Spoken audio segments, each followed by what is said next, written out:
So your mind is being designated by your mind, which is kind of odd. But then there's nothing paradoxical, there's nothing, how do you say, illogical about it.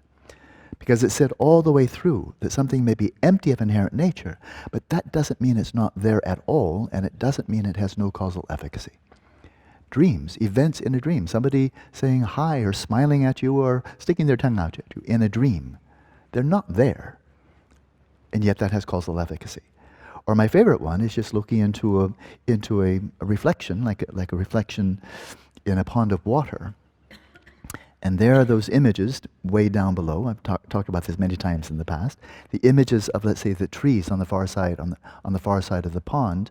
Maybe they're 50 feet away, and you're looking down into the pond, and there, way down beneath the surface of the pond, are the reflections of the trees, right?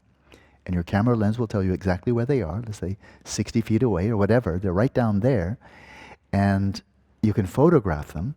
The image that's way down there, you can photograph it, and you can, crank your lens so it's at 60 feet, then they come in focus. It's still weird. I've said this many, many times, but it's still weird. That's where the images are. The camera lens, your lens here in your eyeballs will tell you that's where they're in focus, that's where the image is, and moreover, you can look at it and say, oh, how beautiful, what a beautiful image, what a beautiful reflection. It gives rise to a response, and so forth. You can even photograph it, that means it must be there, and of course it's not there.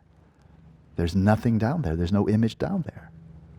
If there is, then go down and pick it up with some tweezers, whatever. And the same goes for rainbows. There they are, causal efficacy, definitely there. They come right into focus. If it's really there, you should be able to go up and look at it really close. Or from the side. I've never seen a rainbow from the side. Or from the back side. If it's there, you should be able to, if it's there, all those colors, you'd be able to view it from any perspective. But of course, that's not true. So that theme, it keeps on coming up again and again. The Buddha gave 10 analogies in this regard.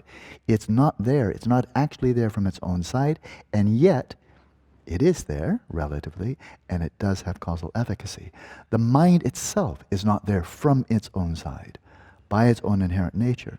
But that doesn't mean it's not there at all, and it doesn't mean it doesn't do anything. The mind designates itself. Why not? There's no problem there.